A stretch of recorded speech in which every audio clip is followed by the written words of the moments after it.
Hey J-Team students, we're going to talk a little bit about reading, and we all know that one characteristic of a strong reader is asking questions. So as we read, we're constantly asking ourselves questions. We're going to relate that to signposts. As you're driving down the street, you'll notice there are so many different signs that tell you what to do as a driver. There are warning signs like speed bump, slow down, kids at play, pets at play, slow down, construction, entrance ahead. Well, authors also use signposts, and they give us these signposts to tell us to slow down and to pay attention to the clues that the writers are giving us about characters, about conflicts, about life lessons. So we need to stop and notice the clues authors give us. When you take a journey through a book, don't forget to stop, notice, and note the reading signposts. So I'm going to cover 6 signposts today. The first one is contrasts and contradictions. There's the aha moment, tough questions, again and again, words of the wiser, and a memory moment. Now, as you're listening, there are going to be some times where I'm going to ask you to copy some of the information into your notebooks, so be ready for that. All right, our first signposts, contrasts and contradictions. So we're going to begin about thinking about Harry Potter. Who's read any Harry Potter books? Maybe you have, maybe you've seen the movies. Now think about Hermione. She's a kid who always has her homework done. Not only does she do her homework, but she likes doing it, and she wants her teacher to know that she knows the answers. So what would you think if one day Hermione came to class and she didn't have her homework done? Kind of weird, right? It would make us wonder what's going on, because that's not a part of her personality. That change in behavior contradicts what we've come to expect. So when authors show us something that doesn't quite fit with what we expect, they present us with a contrast or a contradiction, and we want to pause and ask ourselves the question, why would the character act that way? So get your pencils ready. Here is the signpost I'd like for you to copy down. So you're going to copy down, you're going to create that signpost, that rectangular shape. You're going to write contrasts and contradictions inside. So right here, contrasts and contradictions. Then you're going to jot down when a character says or does something that's opposite of what he or she has been saying or doing all along. Copy this as well. Stop and ask yourself, why is the character doing that? And the answer can help you learn more about the character, the problem he or she faces, and can give you insight into the theme. You know I like to color code, so I would make sure that you are either coloring in or outlining your sign in green. And again, you're either tracing or writing your question. Why is the character doing that? So you'll probably want to pause. Oops, I didn't want to do that. Pause for a minute. And then go to the next slide after you have this page copied. Okay, the next one. This is signpost number 2. And this is called an aha moment. And our aha moment is right over here. Hold on just a second. Thank you. All right. So now this is an easy signpost to remember because you've had a lot of aha moments in your life. So maybe you've walked into class and you've seen people looking through their notes and suddenly you remember, uh-oh, there's that big test today and you totally forgot about it. That's an aha moment. Or you're looking around your room, peering over yet another stack of dishes or clothes on the floor or papers on your bed, and you realize your room has really turned into a disaster. You're suddenly aware that your room has crossed the line from, messy to filthy, and that's an aha moment. So aha moments are the moments that we realize something, and in that realization, in some way, it changes our actions. So a technique that an author uses to show us the moment when a character realizes something, that the realization will probably change his or her actions in some way, it's called an aha moment. And when writers do this, they make it really clear to us. They make it almost jump off the page because they give us clues like suddenly I realized, or in an instant I saw, or it came in a flash.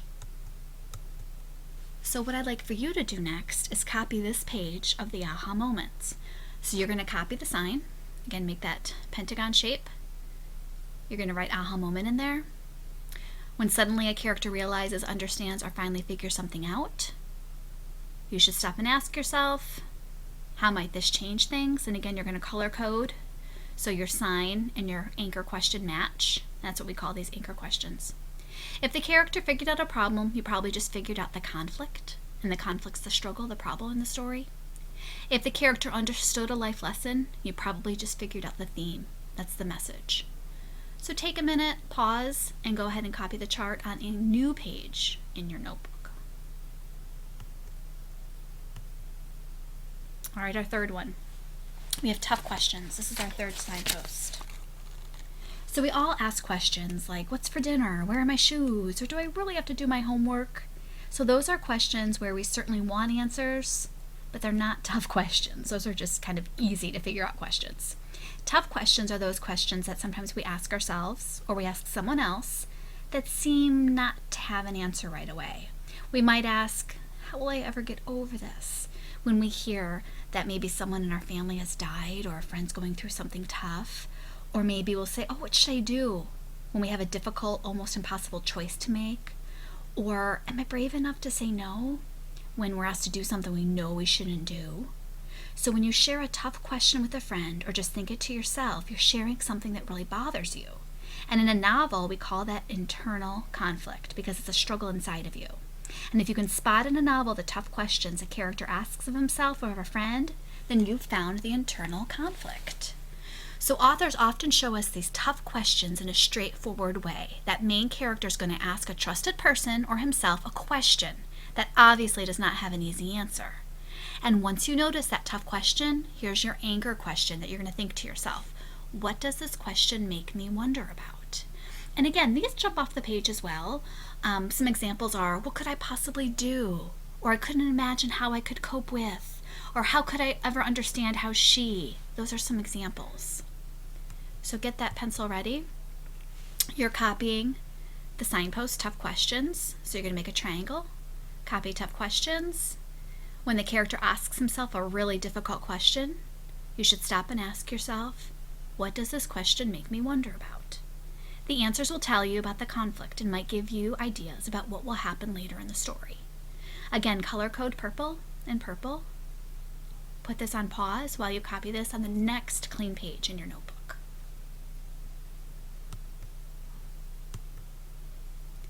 Okay, again and again moments.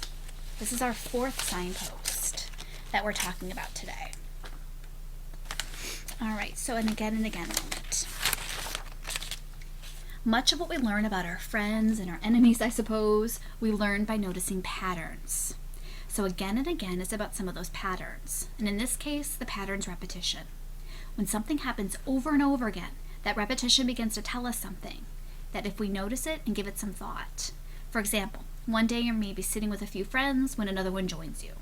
One of the original group grows quiet and after a few minutes gets up and leaves.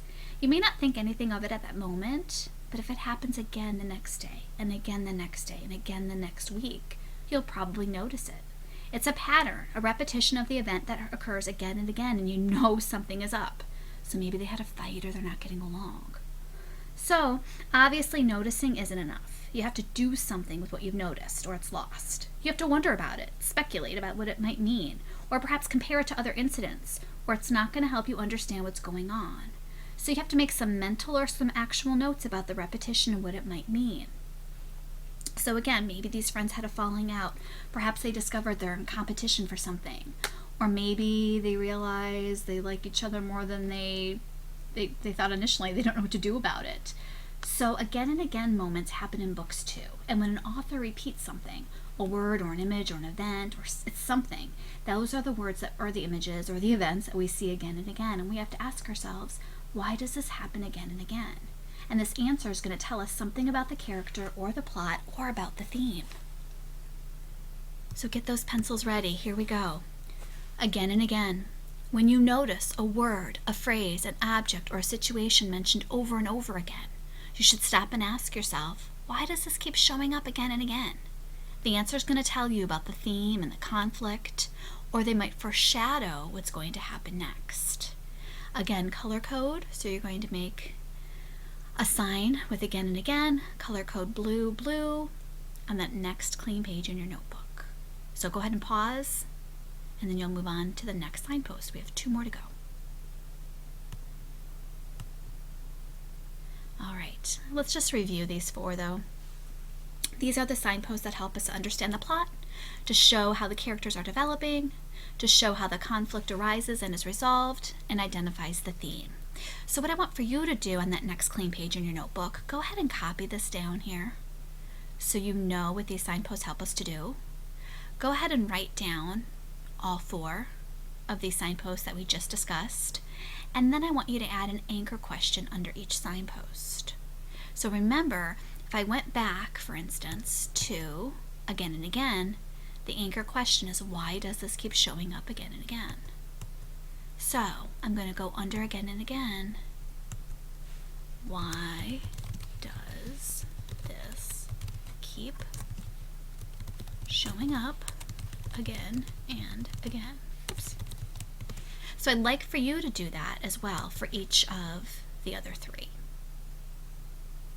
All right, and then get ready for the last 2. So go ahead and put this on pause. All right, words of the wiser.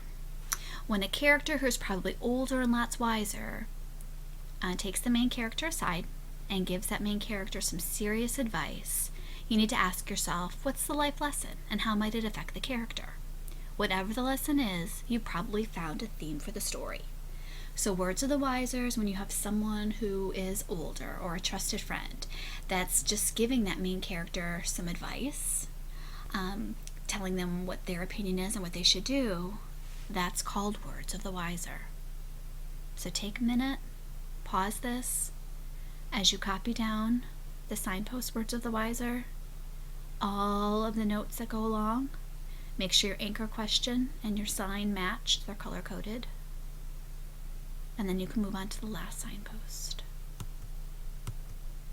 Here we go, memory moment. Here's a signpost that helps you to understand why characters do what they do.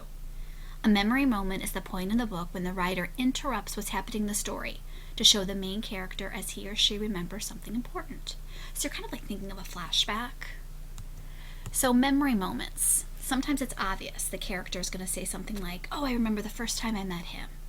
Or in that very moment, the memory came floating back. Or the picture reminded me of. Sometimes a memory moment is subtle. The character is going to say something like, oh, this picture always reminded me of. Or my grandfather liked to tell me the story about. So we want to be alert for times when characters share a moment from the past because it's likely to tell us something important about that character or about the plot. And the anchor question, why might this memory be important? So on the next page, this is where you're going to copy your final signpost, memory moment. When the author interrupts the action to tell you a memory, you should stop and ask yourself, why might this memory be important? The answers will tell you about the theme, the conflict, or might foreshadow what will happen later in the story. So again, make sure that your signpost and your anchor question are color-coded, that they match. Put this on pause while you copy it. And we have one more thing to do before we wrap up our screencast. All right, when you take a journey through a book, don't forget to stop at any notice and note signposts. What I want for you to do is to go ahead and create a roadmap just like I did. And on that road, go ahead and jot down the 6 different signposts. And I want you to add the anchor question underneath each signpost. So go back into your notes and see if you can go ahead and write down the anchor question for each. And then what we're going to be doing in class this week is we're going to be reading excerpts of books and identifying the different signposts, just so you have a good handle, so you'll be able to do this on your own with your tab books. All right, we are all set. Signing off. Bye, J-Teamers.